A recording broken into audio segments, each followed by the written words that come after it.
peut-être le déroulé du webinaire. Refait le même processus que la première édition, c'est-à-dire que pendant 1 heure, on a une petite intro de la part du réseau Médit et puis les deux retours d'expérience. Et dans la deuxième partie, à partir de 17 h, une série de questions-réponses avec, dans 2 salles différentes, les 2 établissements que nous remercions d'être présents.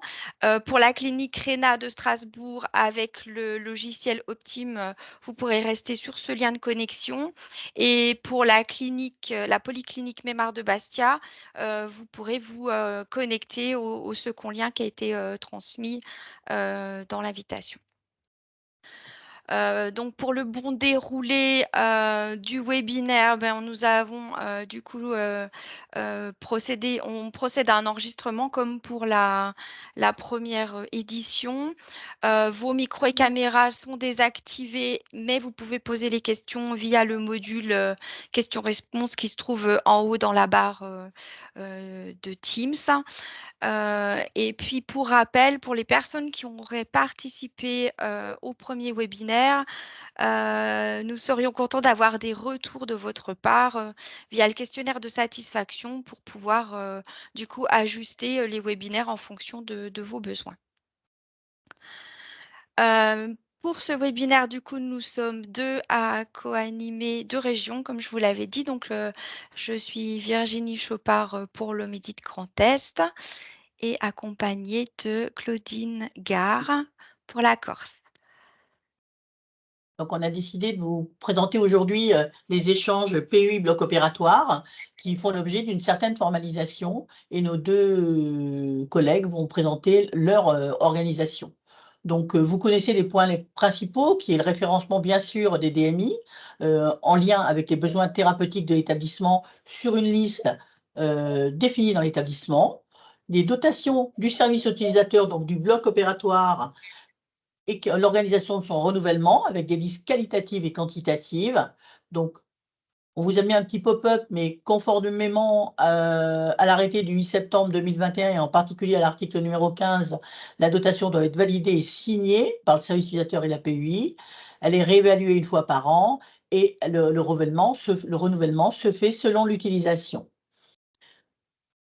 Notre sujet, bien sûr, c'est toujours l'IUD, c'est notre gentil mot de notre suivi, notre fil rouge. On verra aussi le cas des hors-dotations, donc 2 cas, avec le DMI est référencé dans l'établissement. Donc, dans ces cas-là, c'est une demande qui est faite à la PUI via le système d'information et qui doit comprendre tous les renseignements concernant le dispositif médical, allant de l'IUD jusqu'au service utilisateur et patient. Soit c'est du hors-dotation pour un dispositif médical non référencé. Et dans ce cadre-là, l'important, c'est la justification de la demande, notamment l'indication pour ce nouveau DM. Et bien sûr, le nom du DMI, la quantité nécessaire et le service demandeur et tout ce qui va bien pour pouvoir organiser l'approvisionnement et répondre à la demande. J'ai la main pour… Je passe la suite, ouais. Je crois que… Pardon, j'ai un peu de mal. Voilà. Donc, on va aujourd'hui essentiellement s'intéresser bien sûr à la partie PUI, mais aussi à la délivrance et la réception au bloc, avec l'enregistrement des données relatives à la délivrance par la PUI et le lien dans le système d'information de l'établissement. Donc, tous les moyens de système d'identification et de saisie automatique des données, avec les douchettes et tout ce qu'on peut trouver, adaptés à la lecture de toutes les informations relatives au DMI et en particulier à l'IUD. Et bien sûr, le lot, la date d'expiration, la quantité livrée, la date de livrance et le service utilisateur. Tout cela sous-entend que les échanges des données avec les systèmes d'information, ceux-ci doivent être interopérables. Enfin, l'enregistrement de la réception en temps réel dans le système d'information de l'établissement de santé par le bloc opératoire, le service utilisateur. On a fait un petit focus sur les dépôts permanents et temporaires, pour lesquels je vous rappelle qu'il faut une convention établie entre le fabricant ou le distributeur et l'établissement de santé, donc c'est avec la PUI. donc qui comprend les obligations du fabricant, avec la mise à disposition des données entre autres, et les obligations de l'établissement, en particulier concernant les conditions de stockage et les modalités d'inventaire et toute la gestion du dépôt. Et une partie de la convention donne aussi les responsabilités de chacun en cas de perte, de détérioration ou d'utilisation de dispositifs médicaux pour laquelle la date d'expiration, la date limite d'utilisation, donc d'expiration, serait dépassée. L'important, c'est la formalisation des données d'enregistrement des DMI en dépôt et les responsabilités respectives. Et cet enregistrement doit comprendre l'IUD et le nom du DMI, et bien sûr, tout ce qui va avec la dénomination de la nomenclature, le nom du fabricant, les références, les dimensions, les lots, les péremptions et toutes les quantités réceptionnées. Ces échanges des données doivent être faits grâce à des systèmes d'information interopérables. Voilà, du coup, c'était assez, rapide, mais c'était un rappel, réglementaire de tout ce qui avait, attrait à cet échange entre, les services utilisateurs et la PUI.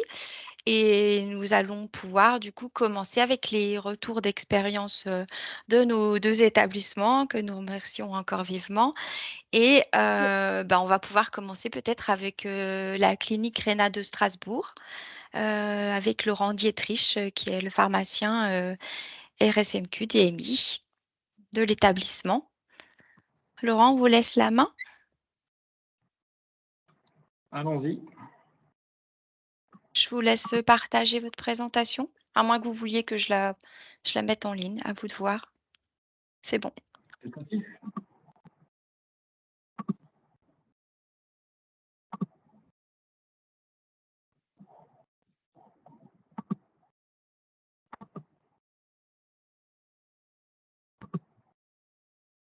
Elle s'affiche, Virginie, la présentation? Oui, c'est bon, on vous voit.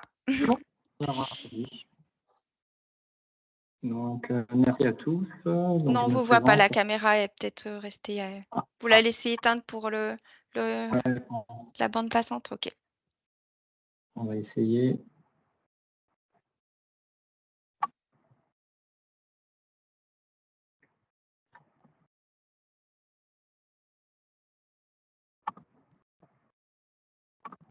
Ouais, je vais couper la caméra, c'est plus simple.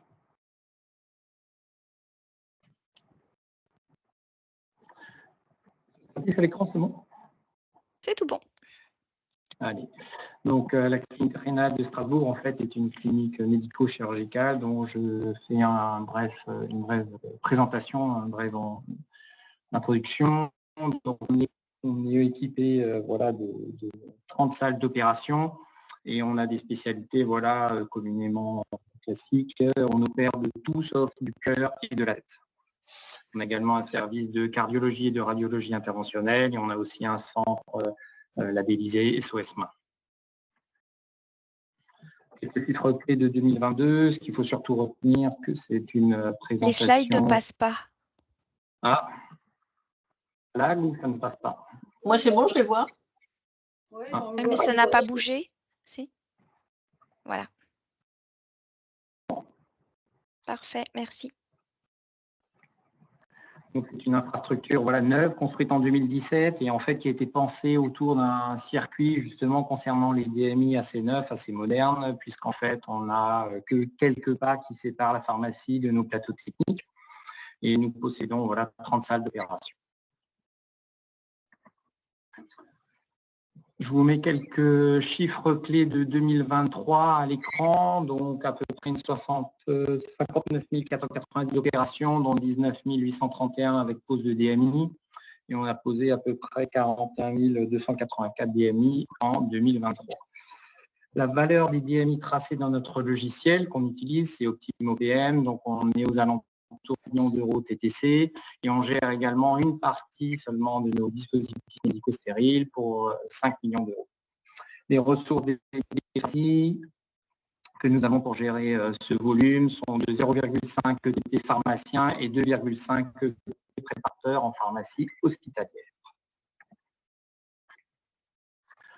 Au niveau des systèmes d'information, donc notre DPI est le logiciel DXCare, notre CAP c'est Web Santé, pour la facturation on utilise Sage Ligne 1000 et après tout ce qui concerne la PUI et le bloc opératoire, donc logiciel de passation de commande des PUI, on a deux logiciels, Sage, surtout concernant les médicaments et des dispositifs médicaux stériles et on emploie OptimOPM pour tous les DMI et une partie des dispositifs médicaux stériles. Pour ce qui est gestion de stock, que ce soit en PUI ou au bloc opératoire, pour ce qui est de la traçabilité sanitaire et des commandes faites aux fournisseurs, on utilise effectivement OptimOPM. On vous propose effectivement notre circuit des DMI qui s'articule en fait à toutes les étapes de l'utilisation de douchettes informatiques, que ce soit en salle d'opération, à la pharmacie. Donc, le plateau technique au niveau de sa salle d'intervention pratique la pose d'un DMI chez un patient. Donc, on retrouve toutes ces données sur la date d'utilisation, l'identification du patient et le nom du praticien, bien évidemment. Déclenche en fait deux types de commandes ou deux types d'envoi d'informations auprès du fournisseur. Si le dépôt, si le DMI est en dépôt ou en chat, ça va générer une commande auprès du fournisseur. Donc, on va demander une facturation et un renouvellement de l'implant. Si c'est un prêt temporaire, on demandera simplement une demande de facturation. Une fois que la commande sera envoyée au fournisseur, elle sera archivée pour nous. Au niveau de la pose du DMI, bien évidemment, pour répondre à la réglementation, les informations sont également versées dans le dossier médical du patient. Donc, on utilise, nous, le logiciel DXCare et en fait, OptimOPM déverse en automatique, une fois que l'intervention est validée, non seulement le rapport d'intervention, mais aussi l'ordonnance du patient et le document remis au patient qui reprend l'utilisation du DM, date d'utilisation, lieu d'utilisation et le praticien. Une fois que le fournisseur a réceptionné effectivement ces informations de manière matérialisée, réception de commande à la pharmacie ou on utilise des scanners pour identifier le DM, la date de délivrance et le service utilisateur, envoi sur les plateaux techniques, rangement des DMI et ensuite on peut reposer ce DMI en question. Donc en pratique, je vais vous illustrer les propos avec quelques images de la clinique. Donc voilà, tout à fait, sur la gauche, vous retrouvez une salle d'intervention de la clinique RENA et en fait, l'étape, effectivement, comme je le disais, commence par la mise en place d'un DMI chez un patient et c'est la diode circulante qui procède à la lecture des codes à barres portés par les DMI avec une douchette. Donc la douchette en question, donc on a des modèles sans fil ou avec fil. Et là, je vous reprends la photo avec le système filaire connecté à l'écran tactile sur lequel le protocole Optim est installé. Au niveau du logiciel, en dur, ça va se traduire comment? En fait, on génère une intervention dans Optim. On retrouve tous les éléments réglementaires que nous connaissons, numéro de dossier, identification du patient, identification du chirurgien, de l'anesthésiste, de l'ensemble de l'équipe opératoire. Vous avez le lieu, la spécialité, ainsi que tout ce qui est date, heure d'entrée du patient, heure d'incision, heure de fermeture et heure de sortie du patient.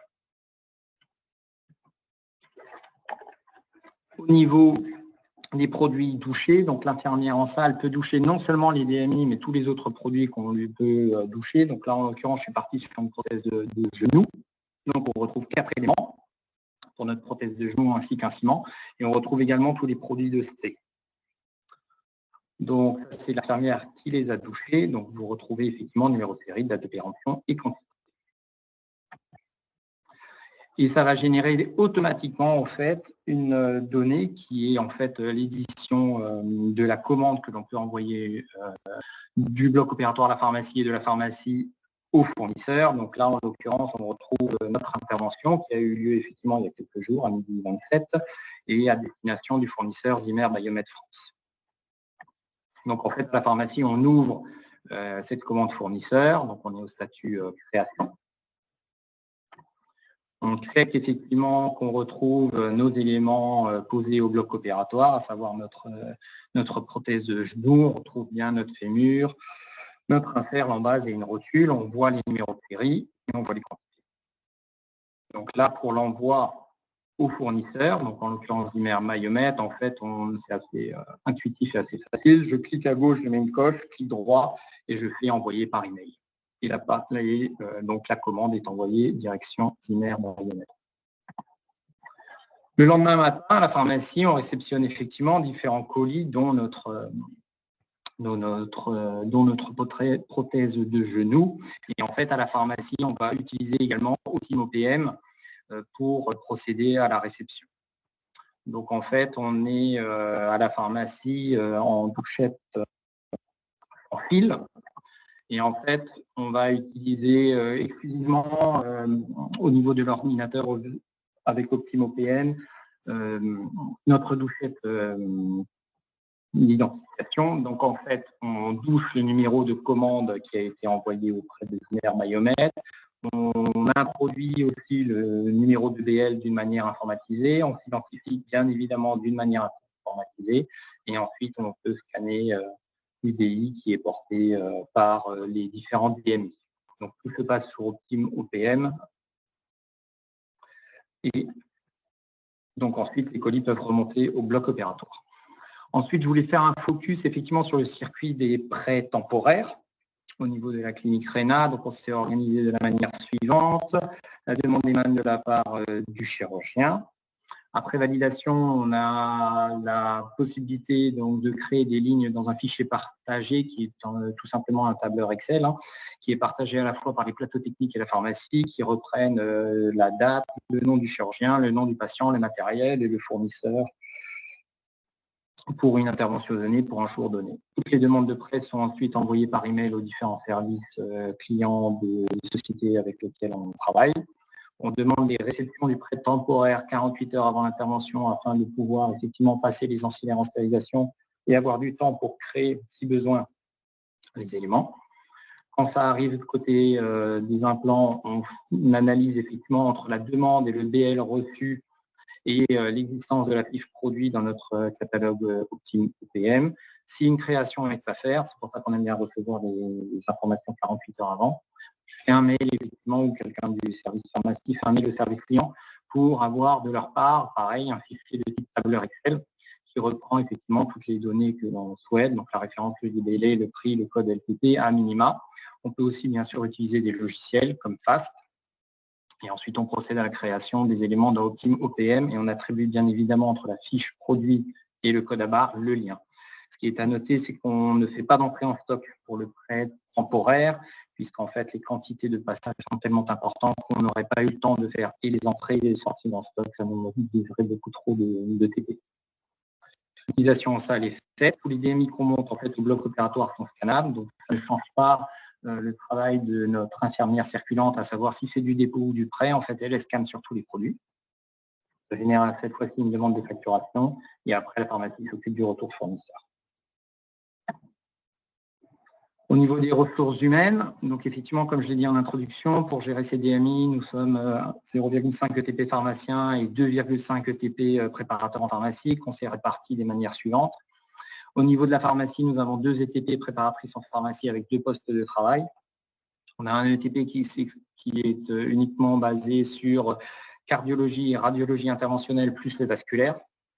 Et au niveau spécifique vasculaire et cardio et radio-interventionnel, c'est là où on a mis les DMS à suivre dans Optime OPM pour des raisons économiques tout simplement. Et on a un ETP qui couvre toutes les spécialités, dont l'ophtalmo, l'orthopédie et le rachis. Donc, les missions des préparatrices en pharmacie sont la passation des commandes, les demandes de prêts temporaires, les réceptions des commandes passées et des prêts temporaires, la livraison sur les plateaux techniques, les retours fournisseurs et la gestion des relances fournisseurs. Quant aux pharmaciens, ils s'occupent également de suivre les commandes. Ils s'occupent notamment ensuite des inventaires, des créations d'articles. Les créations d'articles qu'on a forcément, on va dire, restreints en termes de droit d'accès pour que le catalogue soit le plus, on va dire, propre possible. Moins il y a de créateurs, moins il y aura d'incohérence.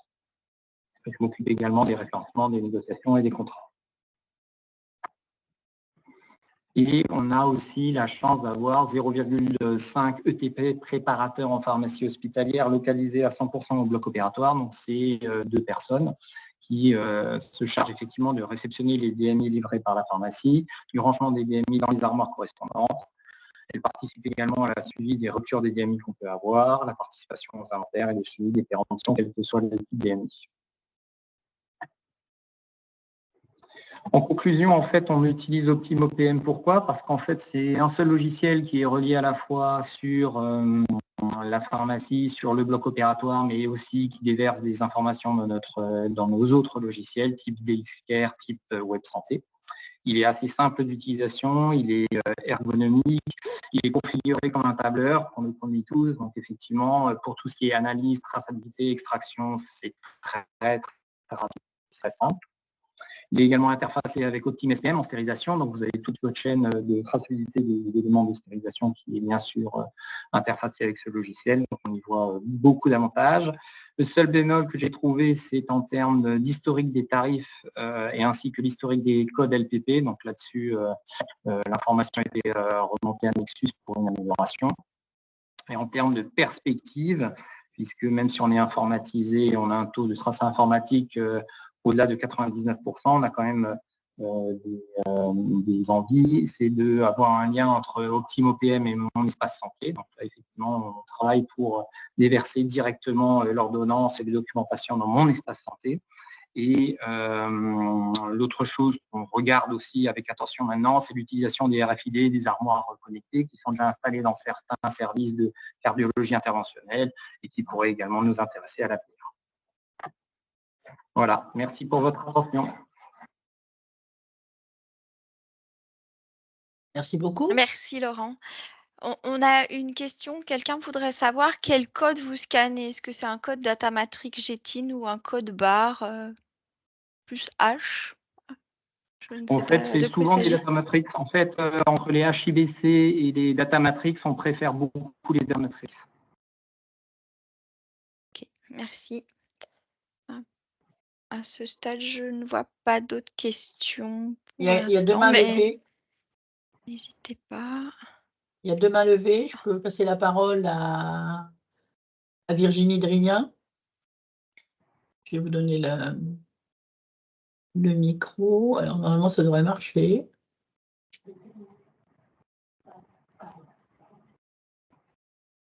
Essayez. Il faut ouvrir votre micro. Non, il est... Là, il faudrait ouvrir votre micro, Madame Drien.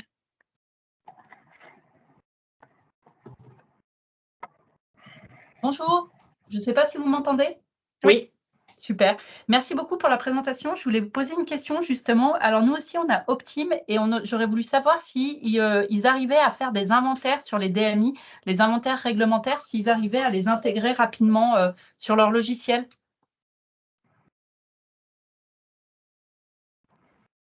Vous m'avez entendu? On n'utilise pas le module inventaire sous OPM.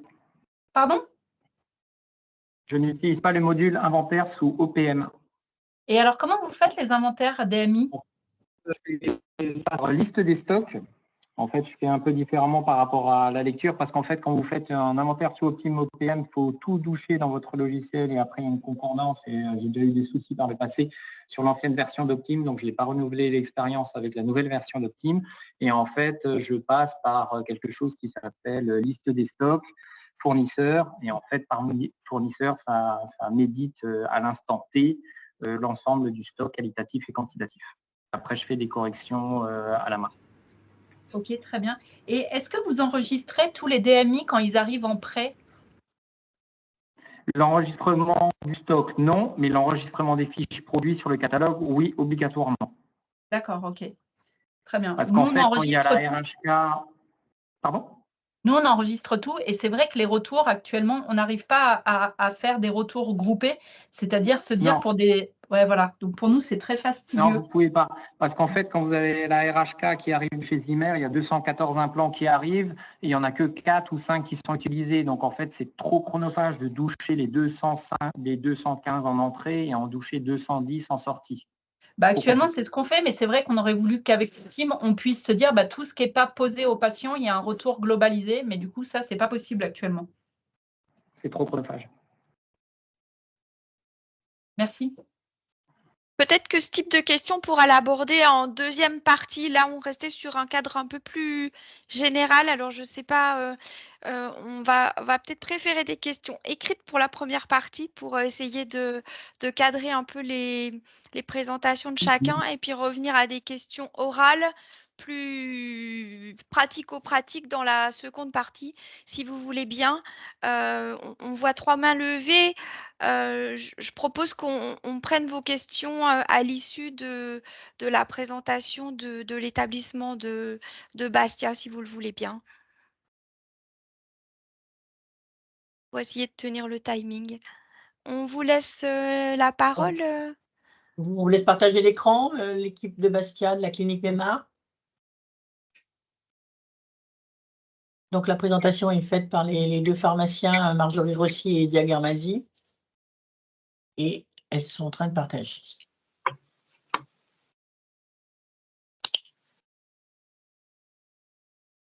Est-ce que c'est OK pour vous? C'est en train d'apparaître, c'est bon. C'est bon? Du coup, ouais, je pense. Est-ce que ça bouge quand les diapos? Oui. OK, très bien. Bonjour. Bonjour. Alors, nous, on est un plus petit établissement et on n'a pas les mêmes volumes. Hein. Il faut pas. Voilà, on n'est pas trop là, on a vu les chiffres, on s'est dit, oula, ça va pas être aussi impressionnant. Mais on va surtout vous faire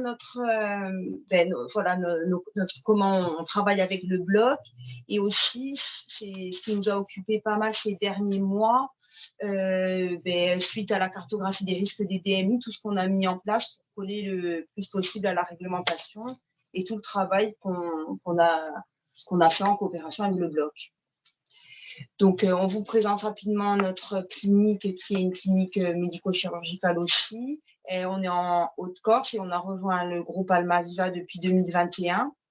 On a 6 salles de bloc et 2 salles d'endoscopie. Et on fait de la chirurgie générale, orthopédique, digestive, des endoscopies, de la chirurgie vasculaire, gynéco, maxillofaciale. On fait depuis peu du rachis, on fait de la dermatologie, de la thyroïde, de la chirurgie bariatrique. On fait maintenant pas mal de chirurgie de la main et de la gastro-entérologie. Et en 2023, on a tracé 4246 DMI. Alors, le contexte, c'est que on a fait la cartographie des risques des DMI avec la méthode AMDEC et on s'est rendu compte qu'on avait quand même au niveau des certaines étapes du circuit, pas mal de points où on était non conforme. Donc, on a voulu mettre en place rapidement des actions correctives. On va vous montrer les graphes de ce que donnait notre audit qu'on a fait avec Interdiag DMS-DMI. On voit qu'on n'était pas du tout conforme au niveau de la traçabilité sanitaire des DMI. En fait, ça concerne la traçabilité entrante parce que rien ne passait par la pharmacie, tout allait directement au bloc opératoire. Après, on n'était pas trop conforme au niveau des systèmes informatiques. On était au niveau de la qualité, ça pouvait encore passer. On n'avait même pas de procédure en fait. Moi, je suis arrivée dans l'établissement en mai 2023. Ça, oui. Et c'était dans la même période où on faisait l'autorisation de la PUI. Et donc, la procédure de DMI faisait partie obligatoire de procédure en fait. Donc, c'était pour nous un point de départ pour mettre en norme le circuit. Alors, ce qu'on avait comme non-conformité, comme conformité, alors on était à peu près correct sur la traçabilité financière et sanitaire, mais on était non conforme sur la traçabilité en temps réel parce que le circuit était papier.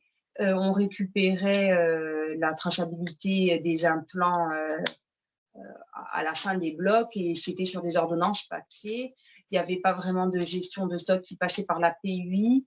La réception était faite directement au bloc. On faisait des saisies manuelles et on ne traçait pas l'UD. Alors, pour vous présenter nos différents logiciels, ça, c'est quand même le point positif depuis 2022. On n'a pas trop de logiciels. On travaille au niveau du DPI sur Hôpital Manager pour l'accueil des patients également, pour la facturation aussi. pour ce qui est de la pharmacie de notre GEF, on est avec Winfarm. Nos commandes, notre gestion, la traçabilité sanitaire et également pour la gestion du stock au bloc, on est avec Winfarm. Et le bloc a également Hôpital Manager Bloc. Donc ça, c'est vrai que c'est quand même bien d'avoir juste 2 logiciels et qui en plus sont interopérables. On n'a pas de problème d'interface.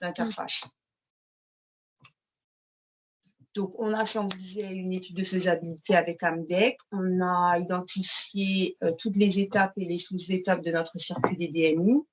On a identifié les modes de défaillance. On a coté la détectabilité, la fréquence, la gravité. Il nous en est ressorti les étapes les plus à risque et on a mis en place des actions correctives.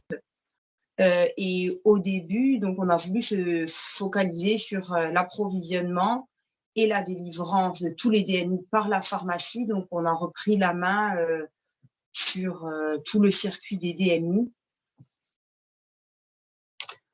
Alors, pas avoir peur, mais on va parler de la description du circuit de départ. Je te laisse. Alors, en fait, bon, pour faire vite, on servait un peu on a dit de boîte postale, c'est-à-dire qu'on ne servait que d'endroits de réception des DMI. La traçabilité se faisait au bloc opératoire. C'était manuel ou avec une douchette, mais qui ne permettait pas de scanner l'IUD, enfin de tracer à l'IUD. Pour ce qui est des commandes également, ça ne passait pas par la pharmacie.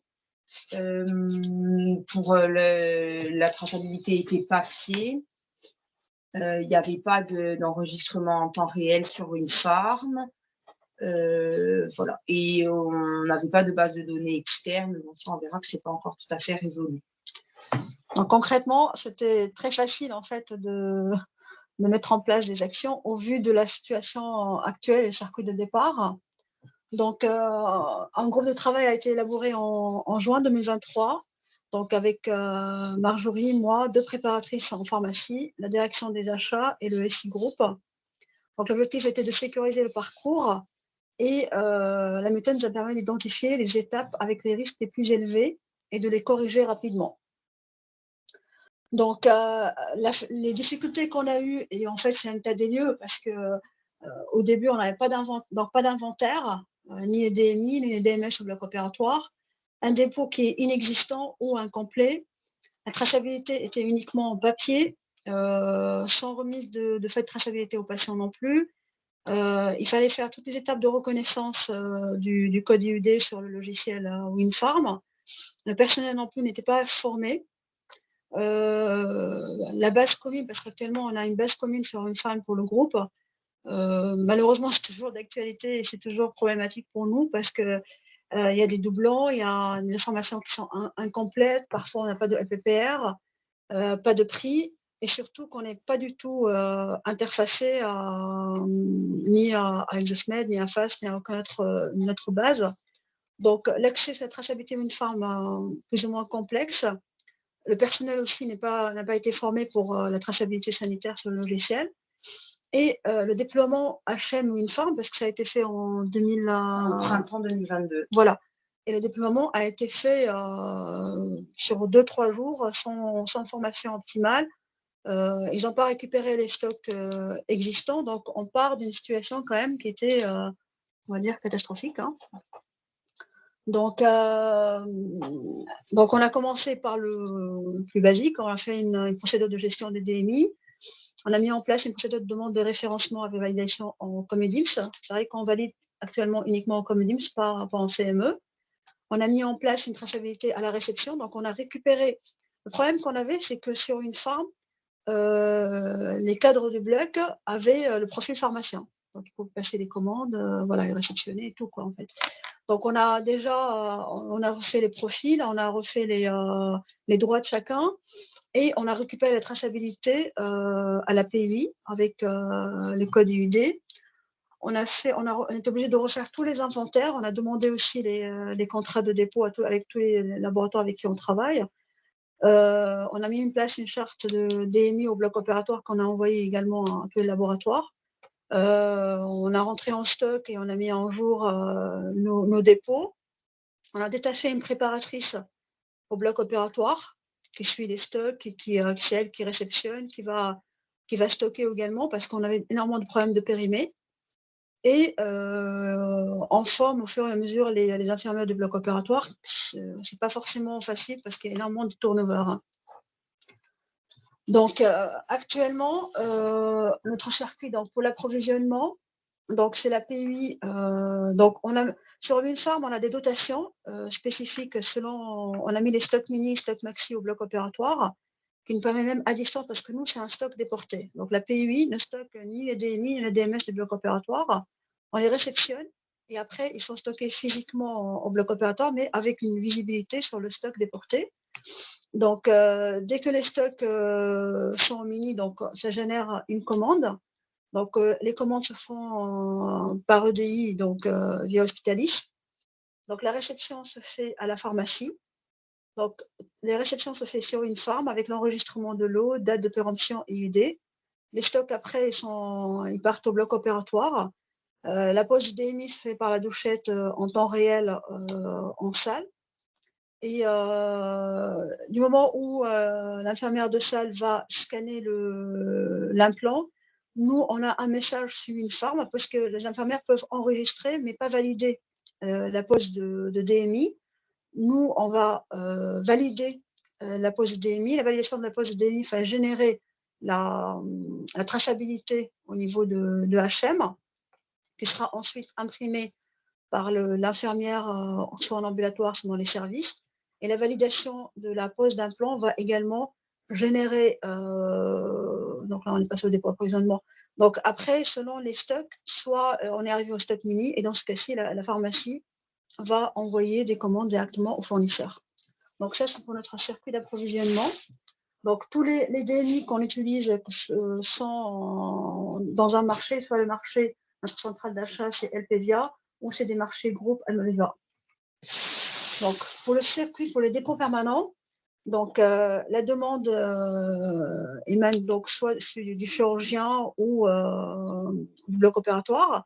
Donc, on reçoit notre dépôt qui est rentré en totalité sur une farm, pareil, avec enregistrement de lot, date de péremption, du UD. Il est stocké au bloc opératoire, donc tout le suivi et le stockage se fait par la préparatrice au bloc opératoire. Donc, la pose du DMI se fait sur une farm, donc avec une implantation en temps réel. Pareil, c'est un enregistrement. La PUI va valider, soit le pharmacien ou la préparatrice référente va valider la traçabilité de l'implant, qui génère directement un renouvellement qui est envoyé au laboratoire par ODI via Hospitalis. Donc, et le document de traçabilité après imprimé dans les services et donné aux patients. Donc, là où on n'est toujours pas bon, c'est notre dépôt temporaire et la visserie. Et effectivement, pourtant, on en fait beaucoup de traumas. Donc, autant on a une partie de visserie qui est des vis stériles, où on n'a pas ce problème-là, mais toutes nos boîtes de hors stériles, malheureusement, déjà actuellement, les demandes se font soit par le bloc opératoire, parfois par le chirurgien. Donc, c'est rare que ça passe par la pharmacie. Donc, soit on est en copie, soit on découvre parfois le dépôt qui arrive à la pharmacie. Donc, il n'y a pas de réception. Donc, on vérifie uniquement la conformité de la commande par rapport au BL. Donc, c'est stocké au bloc opératoire. La pose de DMI donc, se fait avec une traçabilité papier. Donc, c'est une ordonnance spécifique. Dans l'ordonnance qu'on a mis en place, on demande l'étiquette patient, les étiquettes des implants qui ont été posés, le nom du chirurgien et l'indication pour qu'on puisse retranscrire en fait les informations sur une farm après. Donc, le retour de DMI se fait donc, au niveau de la PU. On va recontrôler une deuxième fois la conformité par rapport au stock d'arrivée et pour voir ce qu'ils ont tracé correspond réellement au stock reçu en fait. Après, on va tracer. Donc, on trace, il faut contacter le laboratoire, récupérer les informations et PPR pris. On va créer sur une farm les DMI qui ont été posés. Et suite à ça, il y a un document de traçabilité qui est généré sur une farm, sur HM, pardon. Alors, parfois, ça se fait rapidement, surtout quand c'est des dépôts qu'on reçoit, c'est des dépôts qui reviennent, on va dire, souvent. Parfois, c'est un peu plus complexe et on n'a pas forcément la réponse. Et du coup, on est obligé parfois de bloquer sur HM le dossier pour la facturation. Et ce qu'on fait actuellement, c'est que quand on n'arrive pas à faire le jour même ou le lendemain, et si le patient est parti, on lui envoie par courrier sa feuille de traçabilité. Donc, et après, sur une farm, alors l'avantage, c'est qu'avec le dépôt, ça génère automatiquement une facturation, donc un facteur de régularisation directement sur le logiciel. Donc ça, c'est pour notre circuit de dépôt temporaire et d'ISRI. Alors, pour notre projet, du coup, on a réussi quand même à assurer une traçabilité financière, sanitaire de façon adéquate. Donc ça, c'est fait. Bon, traçabilité en temps réel, il nous manque le dépôt temporaire et la visserie où on n'est pas du tout en temps réel. La gestion de stock se fait à la pharmacie. La réception par la PUI, pareil, et avec l'UID. Donc là, on est bon. On a enlevé le ressaisie manuel, on a enlevé le circuit papier, mais bon, uniquement pour on l'a gardé quand même pour les dépôts temporaires. Donc, et après, pour nous, c'est la mise en place d'Exosmed pour la création de nos articles. Donc, c'est dans peut-être 1 ou 2 mois, donc c'est déjà en cours. Actuellement, on regarde aussi pour la traçabilité des dépôts temporaires si on peut mettre en place Ascali et uniformiser les pratiques. Parce qu'aujourd'hui, comme on vous a dit, ça dépend des chirurgiens. Parfois, c'est le chirurgien, parfois, c'est le bloc, parfois, il y a une demande à la PUI. Donc, et honnêtement, ça nous est déjà arrivé de louper une demande de chirurgien et de se retrouver sans dépôt. Donc, faire un point sur la traçabilité de la visserie en temps réel en créant des codes sur tout ce qu'on pose. Et un envoi sur le DMP de la fiche de traçabilité d'implant qui est en cours actuellement. Donc après, nous, notre projet également, parce que là, on présente l'activité de Philippi, de Mémar, mais on a également une autre clinique qui est la clinique Philippe et qui fait partie du groupe Amaviva, qui est une clinique d'esthétique et d'ophtalmo. Et l'idée, le projet après, c'est uniformiser entre les établissements parce que on va constituer un GCS de pharmacie et mettre en place ITRES pour la gestion et de DMI de façon optimale. Voilà, merci. Merci à vous. Alors, on a quelques questions sur l'échange. C'était peut-être pour la première présentation, mais peut-être qu'elle peut être valable pour les deux. Comment faites-vous pour tracer les prêts si vous ne créez pas tous les DMI? Bon, c'est plutôt pour la première présentation, du coup. Comment savoir ceux qui seront posés pour Laurent Dietrich, puisque du coup, vous avez dit que vous ne créez pas tout? Non, justement, pour les prêts temporaires, nous, on crée tout avant de les monter. Nous, on ne les crée pas. On crée que ce qui est posé. En fait, nous, on s'attelle justement lors des premières interventions où on utilise un matériel à prendre le temps de bien créer. On crée tout, on attribue les codes à barres. Ensuite, pour les 10 prochaines années, on est tranquille. On ne revient plus dessus. Oui, mais c'est un et en fait, on les crée en masse. Je veux dire, pour créer 200 lignes d'articles, il me faut 10 minutes. Puisque vous avez le fichier Excel que vous pouvez importer directement Excel, dans Optime.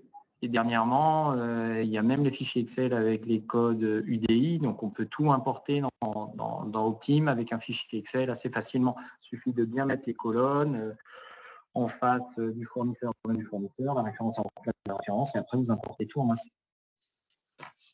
Après, nous, pour le dépôt temporaire, même si on ne crée pas, ce qu'on a dans la charte DMI qu'on a mis en place, on exige qu'à chaque envoi de dépôt temporaire, on a tout, les marques HCE, les codes PPR, les prix et tout en fait. Donc le but c'était pour gagner du temps effectivement, pour tracer, même si c'est un peu sérieux, pour tracer les DMI en fait. Mais concrètement, après ça dépend des dépôts. Parfois, moi je vois pour la chirurgie de la main, parfois c'est des petits dépôts avec 10-15 implants, donc ça c'est faisable. Mais quand c'est des reprises. 200 produits en 10 minutes, ils les rentrent. Ah bon? Des exports. Parce que nous, par exemple, là, on fait jeudi, on fait une reprise de PTG. Il y en a au moins, oui, entre 200 et 300 implants qui sont arrivés, quoi. Ça, honnêtement, aujourd'hui, on n'est pas en capacité de le faire, hein, de rentrer tout notre stock. Hein. En plus, on a une base commune avec le groupe. Du coup, bon, en tant que formation, on a la possibilité de créer des fiches produits pour pas être bloqué, mais on est censé passer par un administrateur du groupe qui crée les fiches produits pour que toutes les fiches produits soient créées de la même manière. Ça, donc c'est un peu fastidieux pour nous, la gestion des D'où l'importance d'Exosmed, rapidement. On n'arrête pas de la demander très rapidement parce qu'effectivement, le problème de la création comme ça, c'est que parfois on trouve avec des doublons, des triplons, avec des fiches articles qui sont complètement aberrantes, en fait.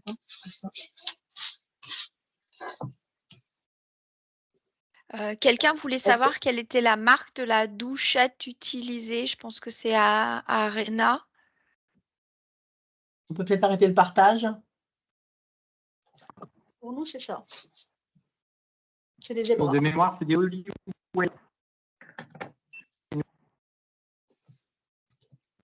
On n'a pas bien entendu.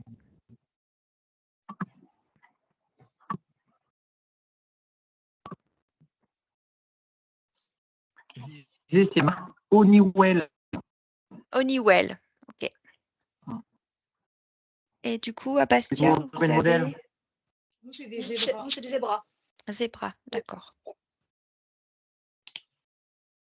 Et une question au niveau des RH, alors c'est les chiffres annoncés Arena, 0,5 ETP de pharmacien et 2,5 PPH. Est-ce que c'est uniquement pour le DMI? Alors 0,5 ETP, oui, pour du DMI. Et pour les PPH que j'ai en bas, comme je le disais, il y en a une qui fait que des DMI, ortho, rachis, esthétique, ophtalmo, et l'autre fait DMI et DMS pour tout ce qui est cardio et radio-interventionnel. Et les vasculaires, puisque le matériel est comparable. Donc c'est pour ça toute la journée.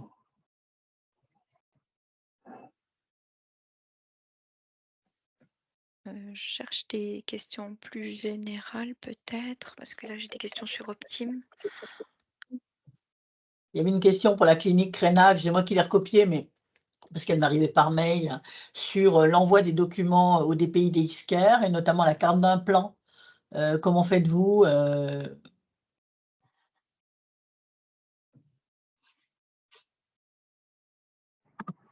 Alors moi, personnellement, je ne fais rien, puisqu'en fait, quand l'infirmière finit son protocole, donc fin d'intervention, en fait, Optime peut déverser beaucoup d'éléments. En fait, la liste des éléments versés, elle doit faire au moins, il y a 20 documents que Optime peut déverser. Sur les 20 documents, vous sélectionnez ce que vous voulez. Donc, vous pouvez sélectionner la fiche retour recomposition pour les produits de ST, vous pouvez sélectionner le compte rendu opératoire, vous pouvez sélectionner la checklist HAS, vous pouvez sélectionner l'ordonnance, le document patient, etc. Il y a énormément de documents qui sont générés automatiquement. Et en fait, le service informatique a fait une passerelle entre Optime, OPM et DXCare. Et en fait, les PDF générés par Optime sont déversés avec le code du séjour du patient, hein, tout simplement, dans le dossier DXCare. Donc, en fait, en automatique, on a... D'accord, donc en fait, il y a une interopérabilité complète entre Optime et DXCare. Oui. Parce que nous, on n'arrive pas à voir. Ok, d'accord. Et de DXCare, après, la lettre de liaison, elle se gère automatiquement avec la carte d'implant. D'accord. Comme on est un peu fainéant, ça se génère automatiquement depuis DXCare. Oui, exactement. Non, mais si ça marche, c'est top.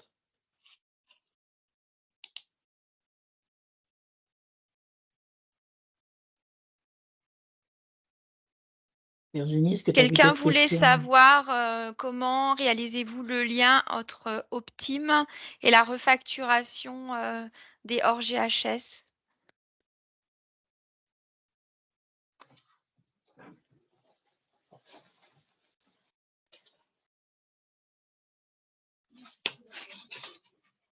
Laurent, je ne sais pas si vous avez entendu la question.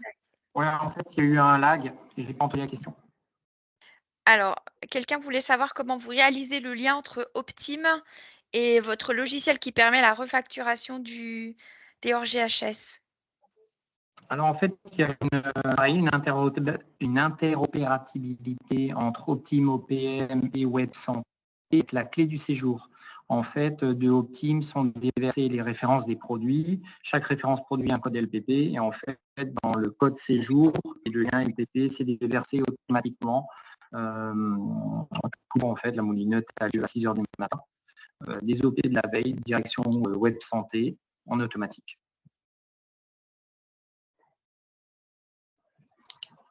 Donc pareil, ça gagne du temps au niveau du logiciel de facturation, puisque tout est versé automatiquement, donc ça nous libère également des ETP de ce point de vue-là.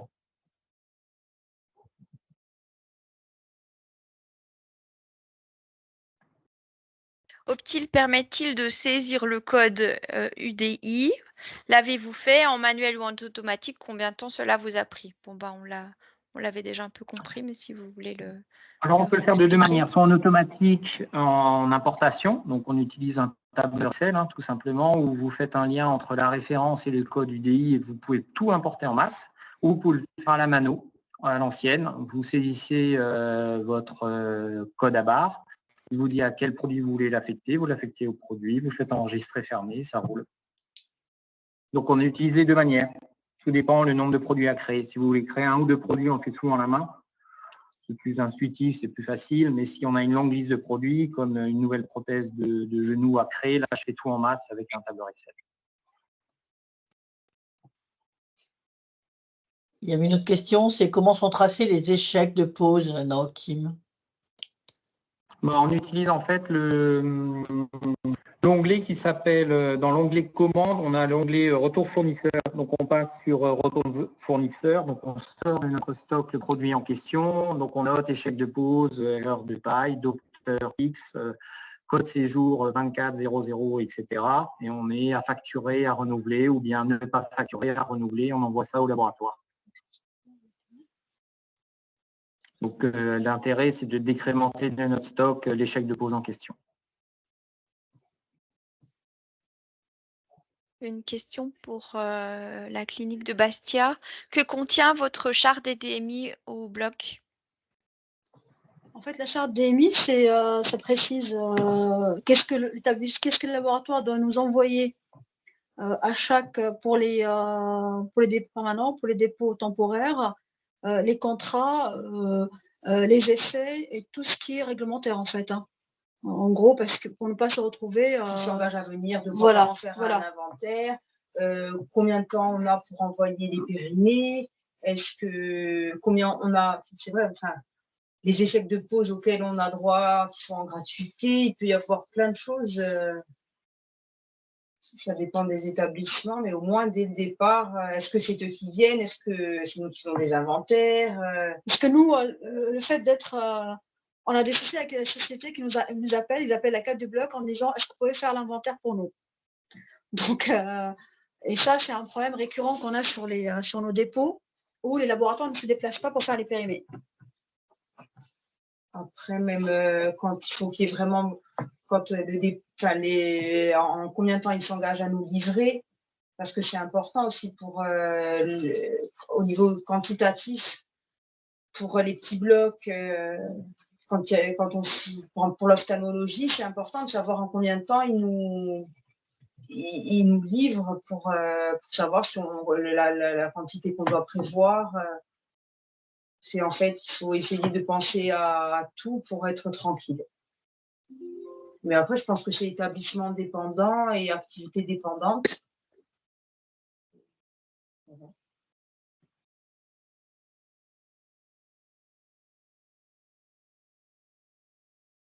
Les prix, les remises, enfin, il y a vraiment tout. Les contrats de MAD. Enfin, ça oui, plus ça reprend aussi en fonction des contrats de MAD qu'on a, on fait des chartes, ça peut être différent en fonction des labos. Vous avez quand même une trame qui est commune. Oui. Oui, après, c'est adapté. Voilà. D'accord. Pour l'un et l'autre, ce sera peut-être la dernière question, puis après, on pourra en venir aux problématiques peut-être de logiciels plus particulièrement. Avez-vous des problèmes de lecture des codes à barres? Non, en fait, c'est pas qu'on a des problèmes, c'est juste il fallait faire la reconnaissance entre le code barre et l'article. Et ça, c'est un travail qu'on a fait au début, qui était un peu chronophage, mais une fois on le fait, une fois c'est fait après. C'est juste la reconnaissance qu'il fallait. C'est une étape obligatoire sur une femme pour tous les articles. Donc c'est pour ça que c'était au début chronophage, même pour les dépôts. Mais une fois, tu le fais une fois, c'est bon, après c'est réglé. Hein.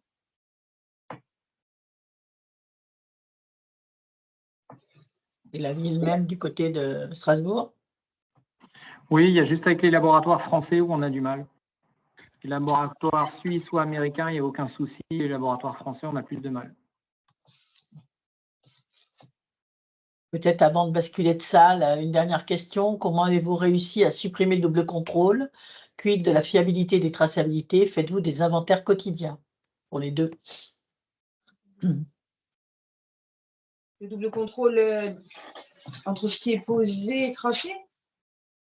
Je pense, oui. De toute façon, nous, on le fait parce que le bloc n'a pas la possibilité de valider une traçabilité. Le bloc peut uniquement enregistrer. C'est vrai qu'on fait confiance à ce qu'ils ont tracé. Voilà. Nous, après, on vérifie, parce que dans la traçabilité, il y a le nom du chirurgien, la date, les indications. Ça, ils ne sont pas en capacité de le valider. Donc, nous, on contrôle toutes les informations et après, on valide. Tant que la génération même de la feuille de pose ne se fait que quand le pharmacien ou le préparateur référent valide la traçabilité.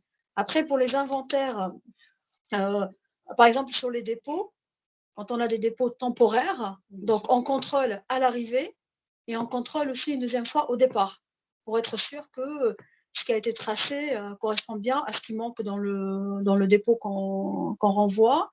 On fait les inventaires. De toute façon, nous, on est obligé de faire dès le début un inventaire complet de ce qu'on avait au bloc opératoire. Nous, on fait obligatoirement un inventaire une fois par an avec les préparateurs, en fait. Et après, avec les laboratoires, ça dépend. Il y a des laboratoires qui font 2 fois par an, des laboratoires qui font 1 fois par an. Donc, il y a le commercial déjà qui fait ses inventaires et la PUI également. Après, le double contrôle, nous, on le fait beaucoup. Enfin, c'est aussi surtout avant la pause. Hein. Il y a un double contrôle entre ce que la pharmacie va, préparer, si c'est une demande particulière, ce que l'infirmière va préparer la veille pour l'opération. Après, encore un dernier contrôle avec le chirurgien, mais sur AFEM, contrôle de la traçabilité. Sur AFEM, parce que nous, AFEM, bon, c'est surtout la facturation et les impressions des feuilles de traçabilité, mais sur AFEM Bloc, le chirurgien, déjà, quand il programme ses prothèses, on a une visibilité de ce qu'il va poser. C'est-à-dire, si il fait une prothèse de genou, il va préciser c'est taille 3 ou taille 4, taille 4, taille 5. Donc, on a quand même une idée, plus ou moins une idée de ce qu'il va poser réellement, en fait. Voilà, au bloc opératoire, ça nous permet derrière aussi de contrôler, en fait. Et de préparer en amont par rapport à toutes les ruptures qu'on a actuellement. On va peut-être se séparer en fonction des salles. J'ai mis dans l'espace questions-réponses le lien vers la salle 2 où la clinique Mémar va s'orienter et l'équipe qui veut rester avec la clinique Réna de Strasbourg ne change pas de lien de webinaire. Et puis il y a aussi un message, n'oubliez pas de remplir le questionnaire de satisfaction. C'est très important. Le lien est aussi dans l'espace questions-réponses. Très bien, merci. Du coup, on va procéder au partage des salles. Donc merci Au beaucoup revoir. à vous et puis rendez-vous pour la partie 2 sur l'autre salle. Merci. Quand tu as une prothèse de genou, il te manque l'ambastibiale. Il va la chercher, tu vois, donc il prend la tête. Vous pouvez poser votre question. Bonjour, merci beaucoup pour les Bonjour. explications. Moi, j'ai les questions et réponses. Ça me met désolée, nous n'avons pas pu connecter cette application et je voulais. C'était une question pour Bastia que je voulais. Zut. Eh ben, si vous voulez, vous passez avec l'autre lien. Et l'autre lien, vous nous l'avez envoyé par mail? Oui. Okay. Il est là, il est également dans la zone d'échange, vous le voyez pas? Moi, dans le QNR, là, j'ai pas accès. Ah zut.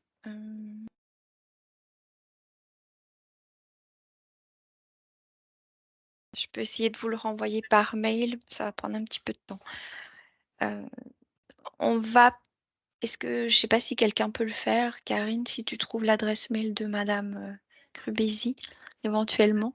Merci.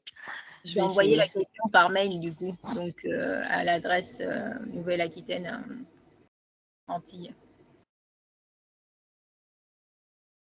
Alors, parmi les autres personnes qui souhaitaient poser une question, on a Géraldine Barbosa. Bonjour Géraldine, tu peux ouvrir ton micro. C'est bon, vous m'entendez? Oui. Oui, bonjour. Moi, j'avais une question par rapport. Donc, j'ai compris qu'Optim était interfacé à DXCare pour envoyer donc, les informations de pause dans le dossier patient informatisé. Et justement, je voulais savoir, comme tout se fait automatiquement suite au scan des infirmières, comment vous pouvez exercer un contrôle? Parce que c'est vrai que souvent en salle, bah, il y a des ratés, il y a des choses qu'on reprend après coup. Et comment dans une version un peu automatisée, vous pouvez corriger ce qui est tracé en salle? Alors en fait, je vais employer l'image d'un film qui a eu un fort succès en France, Pas de bras, pas de chocolat. Donc en fait, je pense à un film avec Omar Sy qui dit pas de bras, pas de chocolat. Donc en fait, nous, ce qu'on met l'accent surtout, c'est la formation des circulantes en salle.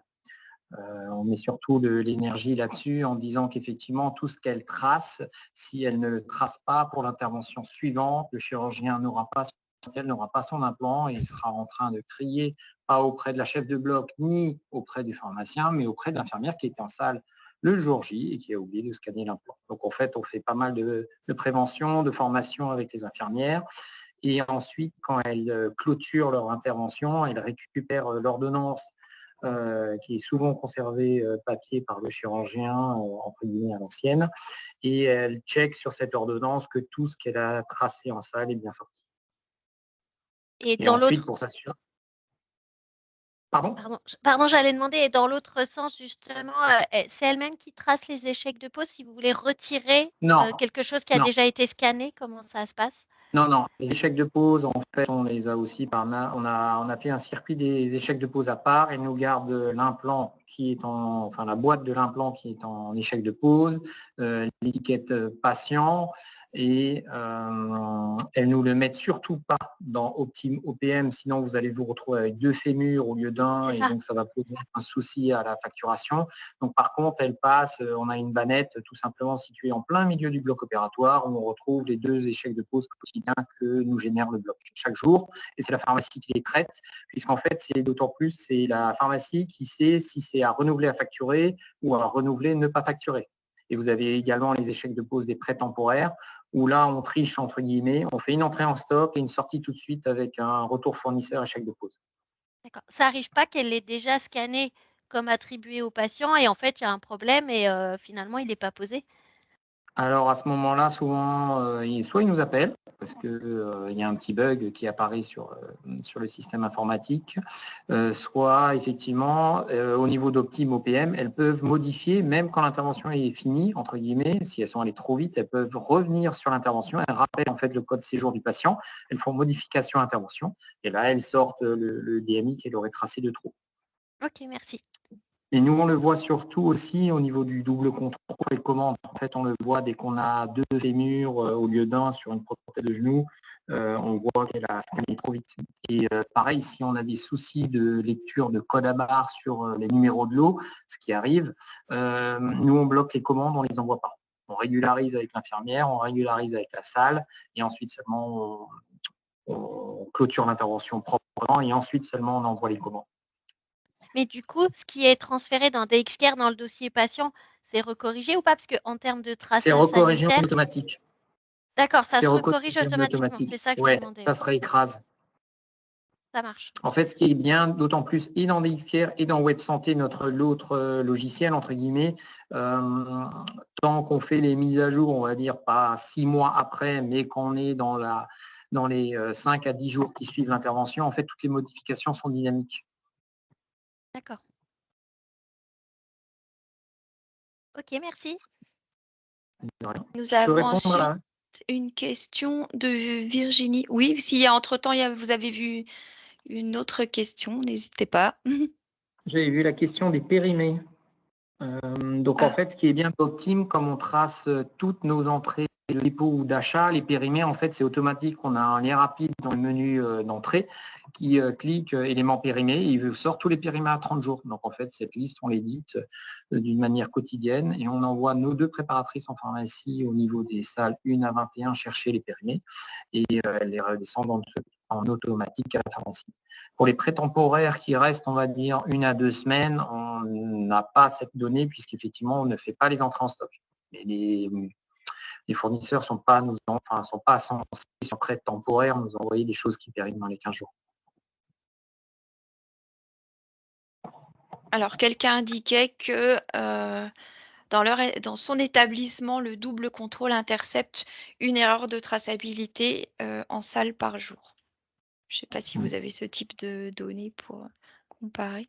Si, parce qu'en fait, en termes de traçage informatique, on retrouve les erreurs, on retrouve les manquants en faisant des inventaires périodiques. On ne peut pas inventorier effectivement. Je crois qu'en dépôt, je dois avoir de l'ordre de 3 ou 4 millions d'euros en dépôt. Je ne peux pas les inventorier tous les jours, mais on les inventorie d'une manière quotidienne, donc, en fait, avec nos fournisseurs, et on fait toujours un double contrôle sur la fin de l'inventaire. Ok, donc on va en venir à la question orale de Virginie, si vous voulez activer votre micro pour la poser. Oui, bonjour, excusez-moi. Donc, dans le circuit des DMI, j'ai compris qu'il n'y a pas d'étape à proprement parler de distribution ou de dispensation auprès du service. C'est quand vous faites la réception dans Optime. Ouais, d'accord. Non, on est géré hors stock P8. Ok, très bien. À une Merci. exception près, parce qu'il y a toujours des exceptions. On est en France, on aime bien les exceptions. C'est les implants monofocaux en ophtalmo. On a un peu de stock en pharmacie. Et dans ces cas-là, vous faites une étape de dispensation auprès des blocs opératoires? On a une dispensation pharmaceutique qui a lieu tous les jours pour les programmes d'ophtalmo, tout à fait, qu'on prépare à la pharmacie et qu'on dispense au bloc opératoire. Via Optime? Via Optime. Ok, très bien. Merci. Vous avez une autre question de Madame Ré, Isabelle. Oui, bonsoir, merci de prendre ma question. En fait, Claudie tout à l'heure l'a relayée parce que je n'arrivais pas à écrire dans questions-réponses. J'aurais voulu avoir une petite précision par rapport aux informations de traçabilité suite à la pose des DMI dans la lettre de liaison à la sortie qu'a priori vous faites générer dans DXCare. Est-ce que vous utilisez des champs de fusion concernant la traçabilité du DMI qui vient d'Optime pour l'intégrer à la lettre de liaison dans DXCare?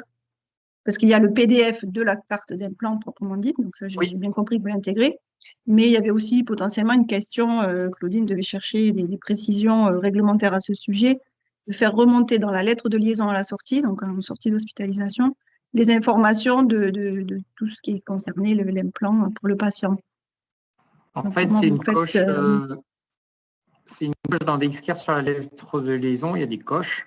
Avec le statut infectieux aussi, BMR, repose d'un DMI, oui, non, et en fait, c'est des coches automatiques.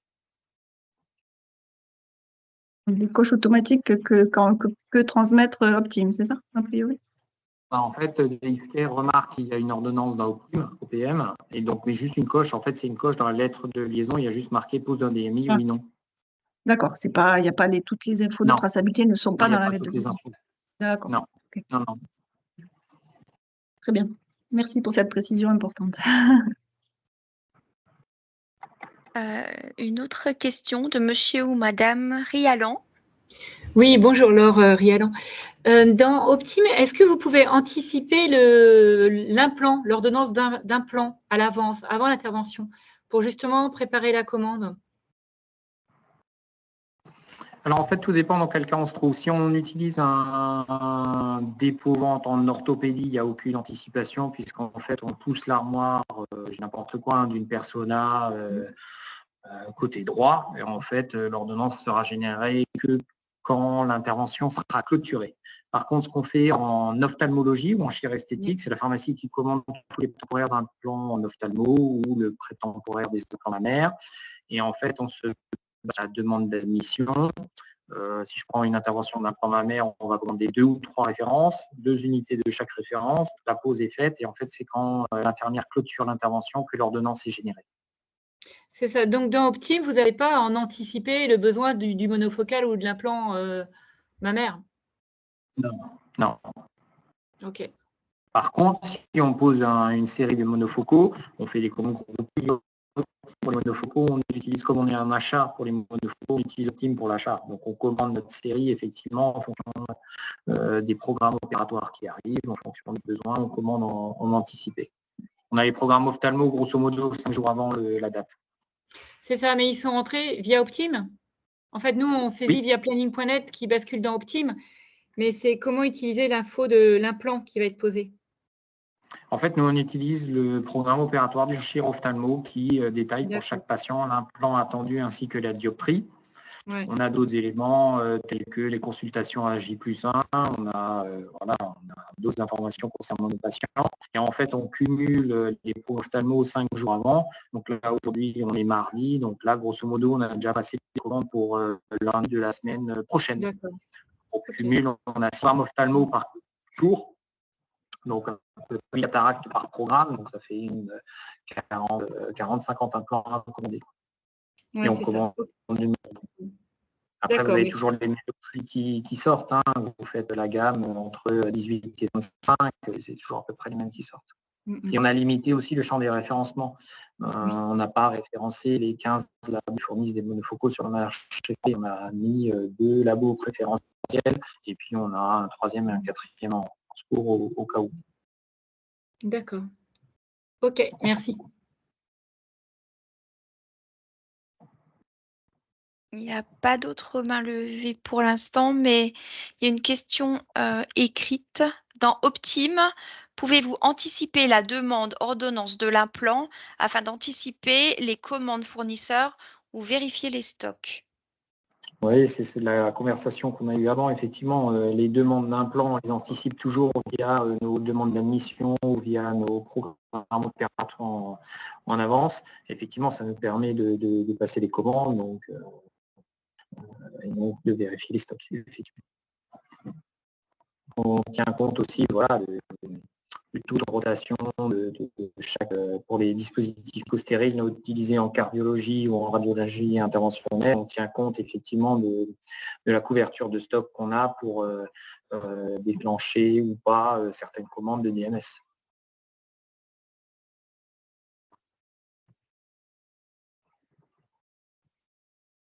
Est-ce qu'il y aurait d'autres questions? Parce que je crois que nous avons épuisé toutes celles qui étaient écrites. Ah non. Comment avez-vous réussi à supprimer le double contrôle? Quid de la fiabilité des traçabilités? Ça, on l'avait peut-être déjà abordé. Effectivement, c'est ça. On met l'accent sur la formation des IDE, on a responsabilisé nos IDE penseuses. Alors, je ne dis pas que le monde est parfait. Hein. On a aussi des IDE qui viennent de l'intérim, et quand les IDE d'intérim sont là, on sait en général qu'elles ne sont pas aussi expérimentées que les IDE qui seraient dans la clinique depuis plus de 5 ans. Donc, effectivement, on sait déjà qu'il faut repasser entre guillemets derrière elle, vérifier qu'elle a bien tout tracé.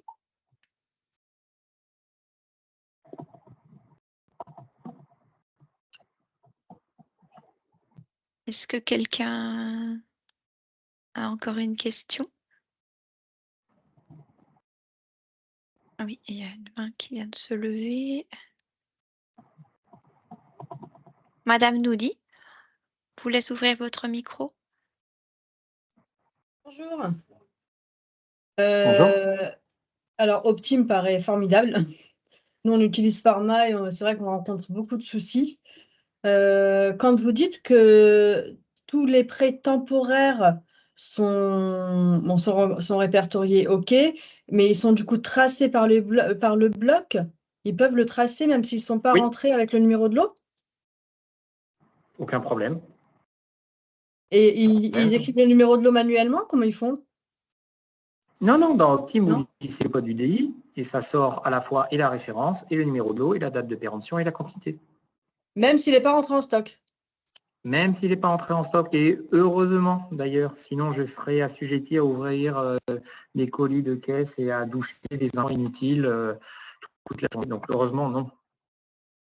Et Optime vous sert au bloc. Est-ce que c'est votre logiciel de gestion pour tout ce qui est médicaments, DM, tout confondu, ou uniquement pour DMI? Non. Non, à la base, Optime, c'est le DMI. Et en Ah, fait, d'accord. on a... Non, Optime, c'est le DMI et tout ce qui était DMS, médicaments étaient gérés sur un autre logiciel d'approvisionnement du bloc opératoire. Mais en fait, on se rend compte que, par exemple, sur des DMS coûteux ou des DMI qui ne sont pas sur la liste ou voilà, des DMS coûteux, en fait, on préfère les suivre sur Optime, comme ça on voit les utilisations du cassal jusqu'au chirurgien, jusqu'au patient, et on s'assure qu'effectivement tout est traité. D'accord. Du coup, l'IDE scanne non seulement les DMS utilisés, mais en même temps les DMI, en fait, tout sur la même fiche, et Oui. ça génère votre bon de traçabilité, votre ordonnance traça en même temps, en fait. Tout se fait en une seule étape. Exactement. Donc ça, c'est top. Exactement. Elle peut doucher du pack opératoire, elle peut doucher de la Kazakh, elle peut doucher du banc, elle peut doucher de la circulaire, de la graphie constante, elle peut doucher du DMI et des produits de ST aussi. Ce qui nous intéressait, c'était aussi à la base des produits de ST pour avoir notre stratégie sanitaire côté produits stériles. Du coup, vous utilisez encore des cahiers de salle dans vos salles de bloc, des cahiers de salle papier où on colle la petite étiquette de DMI à chaque patient? Alors, on n'aimerait pas les avoir, les cahiers de salle, mais malheureusement, effectivement, les soucis de recrutement d'IDE, les soucis de circulants qui proviennent des boîtes d'intérim, m'a remis effectivement les cahiers de salle où ils me collent effectivement les étiquettes des implants tracés que l'on n'oublie rien. D'accord. J'ai encore une autre question, je suis désolée, après je vais laisser la parole à quelqu'un d'autre. Concernant tout ce qui est agrafage, la traçabilité n'est pas obligatoire. Quelle est votre politique chez vous? Alors l'agrafage étant coûteux, vous savez, vous connaissez les prix de chargeur. On a eu entre 100 et 250 euros. En fait, on les a tracés, d'autant plus qu'on a deux fournisseurs principaux qui sont majors américaines. Donc, voilà, on va les nommer, Medtronic et Johnson & Johnson. En fait, ils ont des codes à barre Datatronics sur chacun de leurs chargeurs et chacun de leurs poignées. Donc, je sais qu'il y a des cliniques en Alsace qui utilisent en fait Optime pour commander tout ce qui est agrafage et pince mécanique chez Medtronic et Johnson via Optime. Nous, on ne le fait pas. C'est faisable. D'accord. Merci pour toutes les infos. C'était très intéressant de voir que ça peut très bien se passer ailleurs et pas forcément chez nous. Merci bien. J'ai laissé mon mail si jamais dans la présentation, si vous avez des questions, n'hésitez pas à m'envoyer. On pourra échanger par téléphone. Après, vous avez des questions encore plus précises, plus spécifiques. Là, la présentation était assez généraliste, on va dire. Mais voilà, je serai disponible si jamais vous avez d'autres questions ultérieurement. Merci beaucoup. En ce moment, justement, nous, on travaille, c'est le but de l'année, on va dire, depuis le début d'année, sur 100% de traçabilité.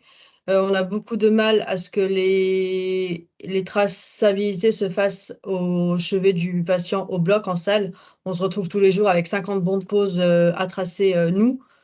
Donc, il y a une prépa qui s'en occupe, mais du coup, c'est une perte de temps énorme pour nous, une perte de temps parce qu'on a autre chose à faire et parce que les équipes sont censées le faire tout de suite. Et beaucoup d'oublis, beaucoup d'erreurs. Donc, c'est un sujet qui a été repris, enfin, qui est repris en main justement actuellement. Et c'est vrai que là, la formation, enfin, ces petits webinaires tombent parfaitement.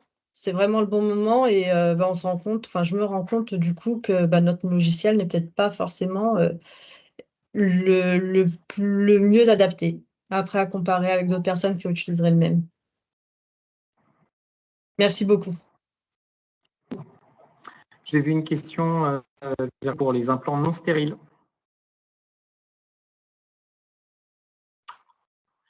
Les les implants non stériles, c'est là où on a trouvé un mode de fonctionnement un peu à l'ancienne.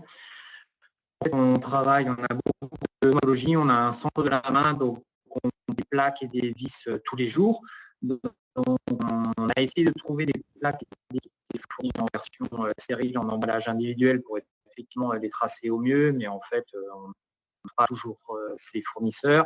Et donc, on a créé des cahiers en fait à l'ancienne où on a des pages de code pour chaque plaque et chaque vis. Donc, en fait, on a essayé de faire ça d'une manière assez didactique. On a appris notamment en photo les plaques LPS ou les plaques Alliance No Clip, ainsi que les vis photos pour les mettre en couleur entre guillemets. Et ensuite, vous avez chaque taille un code à barre. Donc en fait, l'IDE de salle, lorsqu'elle part chercher contenant plaques et vis, ramène également le catalogue. Hein, c'est un catalogue de produits et nous scanne directement dans ce catalogue les vis posées. Alors certes, on ne peut pas avoir le numéro de lot et la date d'opération, il n'y en a pas forcément, mais on arrive à scanner au moins vis et plaques pour ensuite assurer la traçabilité sanitaire et surtout la traçabilité financière, le renouvellement de ces plaques et de ces vis.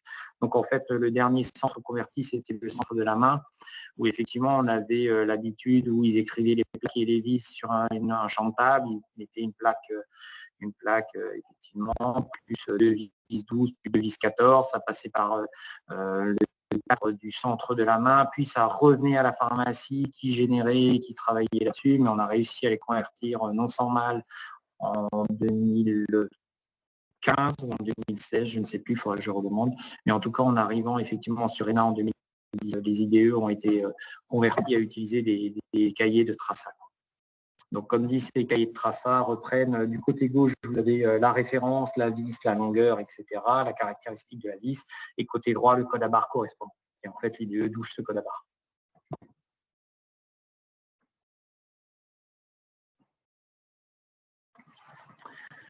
Comment évaluez-vous les éventuelles pertes de les pertes de traçabilité, c'est effectivement lors des inventaires annuels. Par exemple, là, j'avais le laboratoire Gore où je cherche un Viaban désespérément que je ne trouve pas, donc je le mets en perte.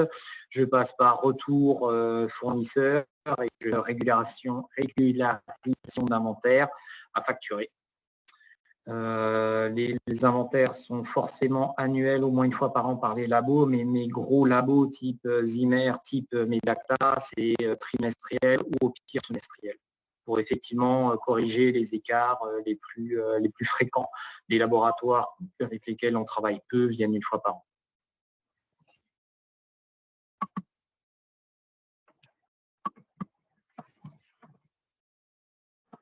Il y avait une question aussi sur les fournisseurs Stryker et leurs inventaires. Est-ce que vous avez des difficultés à avoir les inventaires de Stryker? Alors oui, depuis qu'ils ont externalisé leur inventaire, oui, forcément. Voilà. Oui, c'est une catastrophe. Et Zimmer Biomet aussi m'a annoncé là qu'ils externalisaient leur inventaire. Donc, avant, c'était simple, c'était rapide. On avait une liste, on va dire, d'une dizaine de produits sur 2000 inventoriés. Et puis là, ça devient un peu plus compliqué parce que la personne change tout le temps, ne connaît pas les spécificités de la clinique. Donc, on est obligé de mettre des ETP pour l'encadrer et pour l'accompagner. Mais effectivement, la sous-traitance, c'est une catastrophe.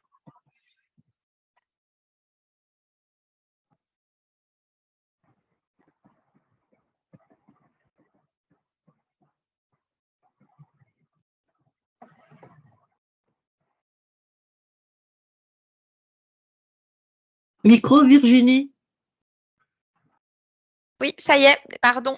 Je vois qu'on est arrivé à la fin de toutes les questions. Merci beaucoup. Désolée, j'avais pas vu que mon micro était coupé. J'ai dû vouloir intervenir, mais c'était pas possible. Merci beaucoup à monsieur Dietrich d'avoir répondu aux questions. Si vous le voulez bien, vous avez le lien pour remplir le questionnaire de satisfaction, éventuellement nous proposer d'autres thèmes pour des prochains webinaires. Et merci à tous d'avoir suivi cet échange. Au revoir. Merci, bonne soirée.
On t'entend pas, Claudine. On t'entend pas, Claudine? Ouais. Est-ce qu'on est dans la bonne salle déjà? Ouais.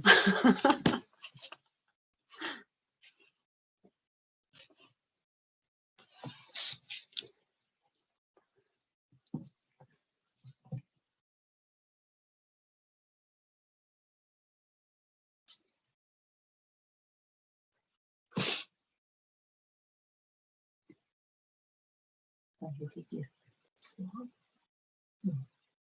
Quand tu m'as vu, moi je contrôle derrière, la chef de bloc, le brigadier, elle contrôle tout. Et des fois, on se trompe. On n'entend pas Claudine.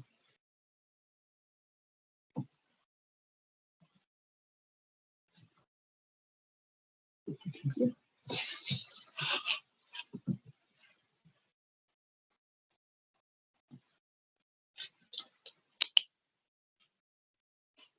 Comment faire? Limite, il fait son micro. Ça y est. Ah, ça y est, ouais. Ah, c'est bien. C'est bon.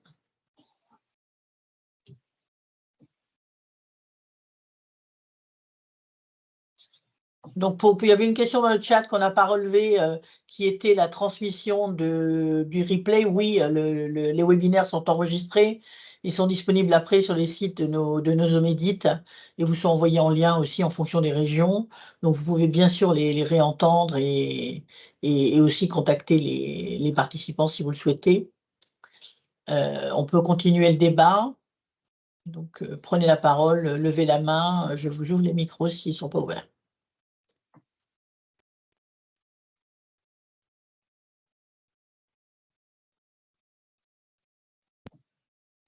Ils se lancent.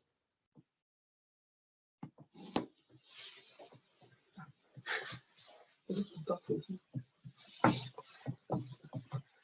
y avait une question sur les périmés par rapport au laboratoire. Comment donc vous gérez ça au niveau de votre clinique?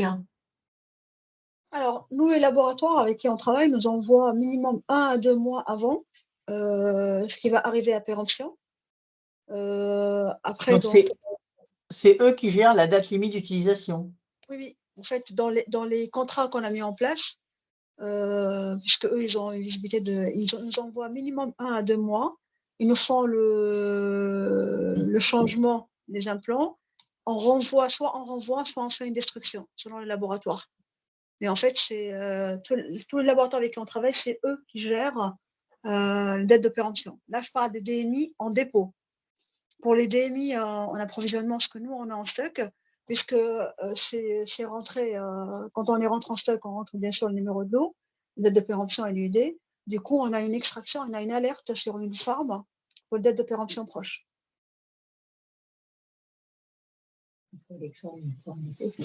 Comment? Oui. Bon, et Elisabeth Grubesi qui a levé la main. Normalement, ça devrait marcher. Je vous ai mis le micro, mais essayez quand même. Bonjour. C'était pour une question sur vos ETP, parce qu'on a une taille de clinique. Moi, je suis sur Langon, la clinique Sainte-Anne, et on a aussi 6 salles de chirurgie. Et actuellement, on est à peu près dans la configuration dans laquelle vous étiez initialement à Bastia. Et on a une préparatrice temps plein au bloc. Et on a quand même un souci, on dirait 0,5 ETP ST. Donc, elle fait ST et bloc opératoire, c'est besoin. Voilà, ST, ça va être sur la gestion des ancillaires. Elle va parce que nous, on gère complètement le contrôle des ancillaires. On est informatisé sur la stérilisation avec le logiciel SATIS-DM. Actuellement, on n'est pas interfacé. Mais c'est la préparatrice qui est à mi-temps qui gère en partie la stérilisation et les dépôts temporaires. De DM. Donc voilà, on va dire que, et en formation, moi je suis à temps plein pour tout. Voilà, c'est ça. Plus l'hygiène. et moi je suis à 0,3 sur cette clé. D'accord, merci beaucoup. Et vous l'aviez dit au début, mais je ne l'avais pas noté, vous en avez tracé combien de DMI sur la dernière année? 4600 et quelques. 4600? Ok, merci beaucoup.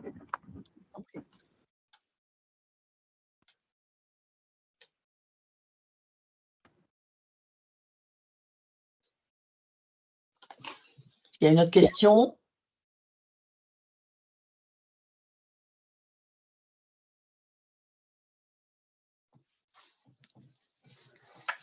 Ah, monsieur ou madame Baudin? Madame. On n'entend pas. Alors, attends, je vais voir si moi, je fais peut-être ma faute. Autorisez le micro. Allez-y, réessayez. Il est coupé son micro. Ah, c'est comme moi, écrit à la main.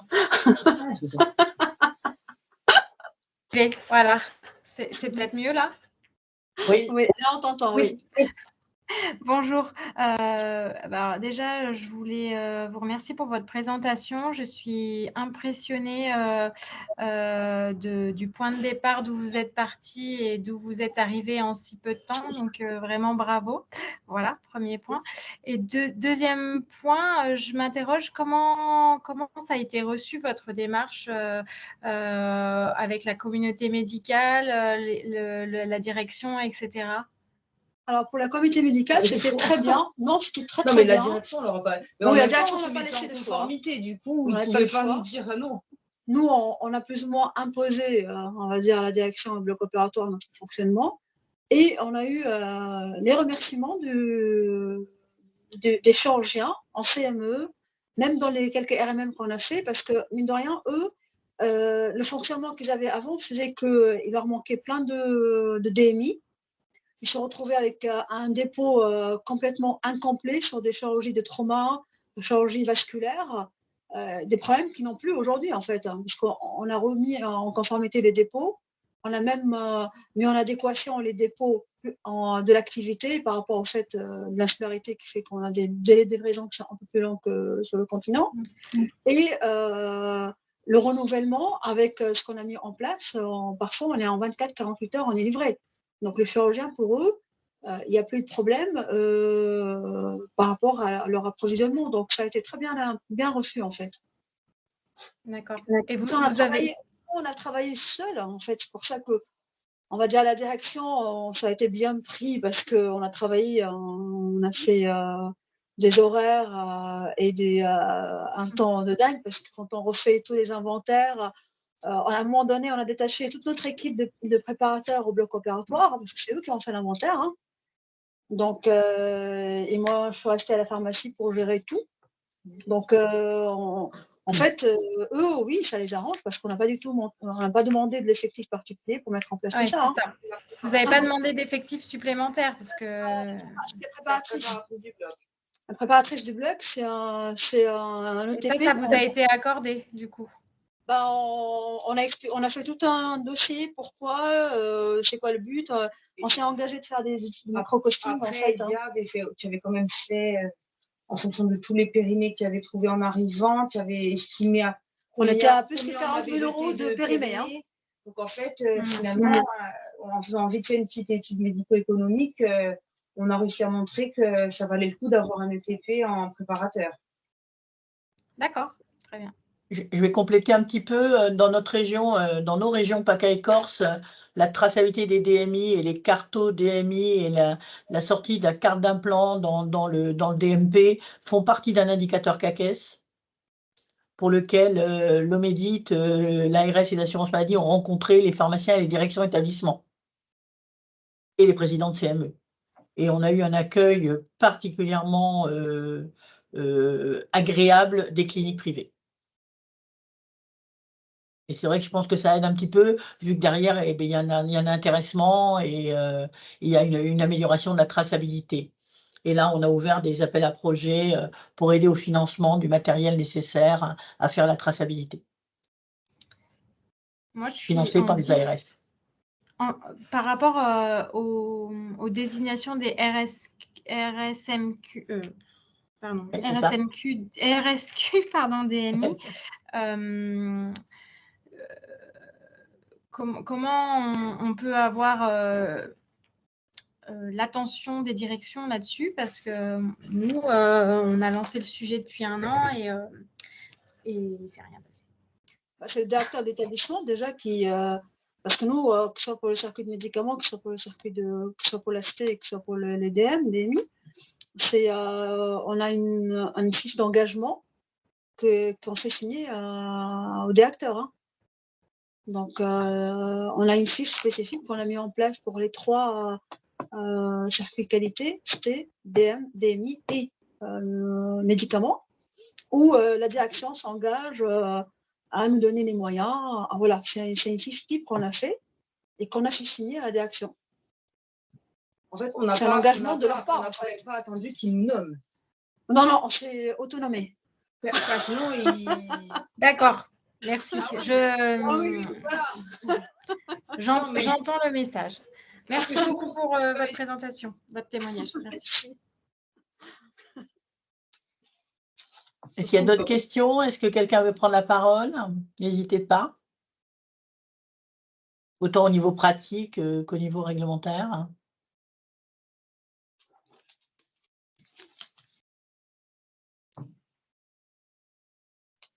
Non, tout le monde, personne n'a de soucis.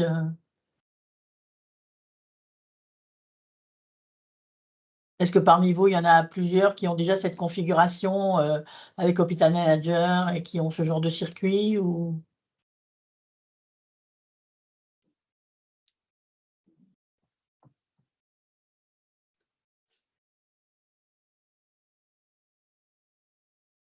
Alors, il y avait combien de TP pharmaciens et préparateurs êtes-vous à la Polyclinique Mémar? Combien de temps avez-vous mis pour mettre en place le circuit? Alors, le TP, donc un pharmacien gérant, c'est moi. Après, un pharmacien qui est en chimiothérapie à temps plein. Après, il y a Lou qui a 0,2. 0,3, pas 0,2. Elle a de Montigny, c'est 0,2. 0,2. Marjorie qui a 0,3. Donc, Marjorie est responsable de DMI et de la stérilisation. Lou, qui est un pharmacien qui est là de matinée, qui fait la conciliation. En chimiothérapie, donc c'est un temps plein qu'on a. Et moi qui est pratiquement sur les postes, en fait, ça dépend. Et on a mis en place, on a commencé en... Quand tu es arrivé. Hein. Ouais, moi je suis arrivée mi-mai. On a été bien... Au début, c'était le dossier d'autorisation jusqu'à juin. Jusqu'en juin. Et après, on a enchaîné sur le DMI. Voilà. Donc, on a complètement finalisé, on va dire, tous nos inventaires bien comme il faut, avec la base et tout, en fin de la dernière semaine de Noël l'année dernière. Voilà.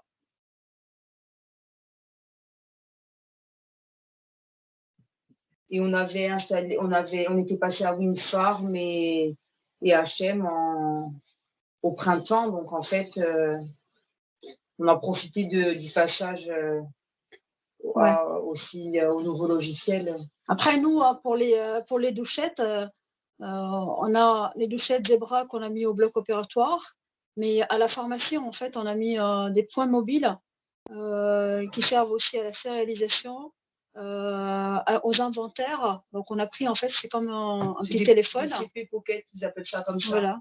Et, qui permettent à la fois de rentrer l'UID, de sérialiser, de faire les inventaires. Donc, ça a facilité même les inventaires pour nous, en fait. Hein.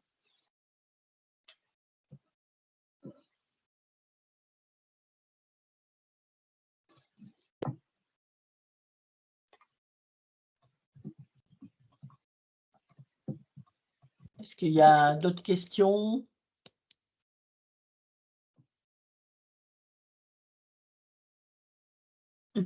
Donc, je vous réitère la demande de tout à l'heure de mes collègues. J'ai remis dans l'espace questions-réponses le lien vers le questionnaire de satisfaction. C'est très important pour nous. Donc, remplissez-le, donnez-nous vos avis.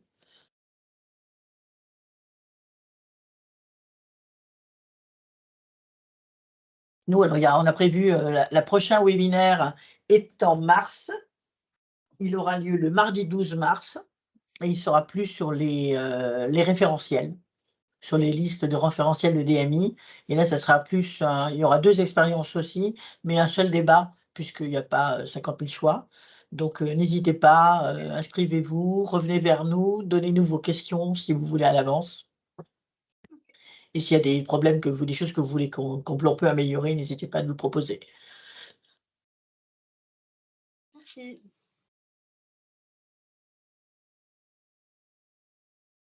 Pensez à compléter le questionnaire de satisfaction. Est-ce qu'il y a une dernière question? pour nos intervenantes? Est-ce que vous êtes convaincus que c'est pas si compliqué qu'il faut y aller?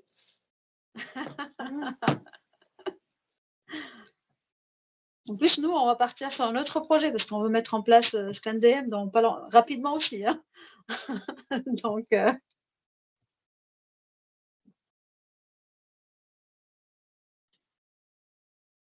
il n'y a pas d'autres questions? Donc, écoutez, je vous remercie vraiment tous, nos intervenantes, d'avoir partagé leur expérience, vous tous d'avoir participé et d'être présents. N'hésitez pas à attraper le questionnaire satisfaction dans la partie questions-réponses. Et sinon, de toutes les façons, vous retrouverez sur les sites de Vosomédit les replays. Donc, vous avez déjà les replays de la première série de webinaires, ainsi que le questionnaire de satisfaction de la V1. Là, on est en deuxième session et il y aura bientôt la troisième session. Donc, merci de nous suivre et puis n'hésitez pas à revenir vers nous si vous avez besoin de quoi que ce soit. Merci à toi, Claudine. Merci. Au revoir et une très bonne fin de journée à tous. Au revoir.